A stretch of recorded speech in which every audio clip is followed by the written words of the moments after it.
Order! Order! You are an incorrigible delinquent at times. Behave yourself, man!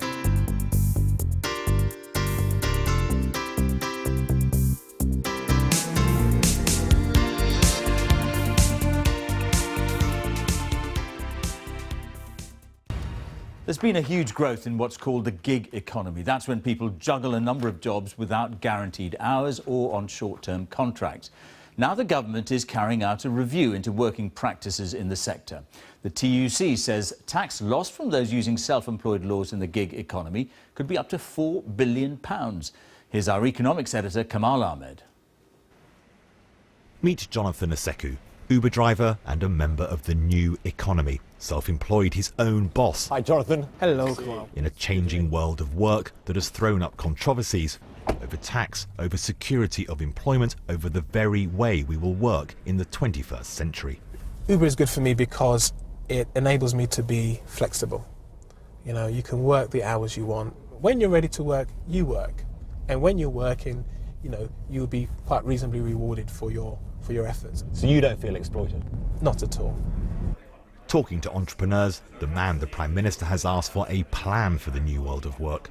He says the amount of tax raised by the government has fallen as some businesses use it to avoid tax and rights such as maternity and holiday pay. Self-employment is a legitimate route for many companies, but we've got to make sure that people aren't simply trying to find a way of disguising real work as self-employment in order to avoid paying taxes or living up to employment regulations. A new study by the unions says the government could be losing up to £4 billion a year in lower tax payments. That is made up of £2.1 billion lost from the rise in the self-employed who pay less tax. And then there is the £1.9 billion lost from those on 0 hours contracts who tend to be pushed into lower paid work. Workers are losing out on basic rights. The taxpayer is losing out on funding for the exchequer to fund our schools and hospitals.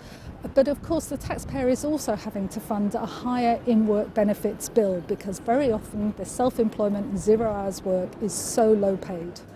For many people, like here in central London, the new world of work is a pretty positive development. But for others, there are difficulties. Theresa May has pledged to enhance the rights of many people who are holding down multiple jobs. When Matthew Taylor's report comes out in the summer, expect it to pledge new rights to fair and decent employment.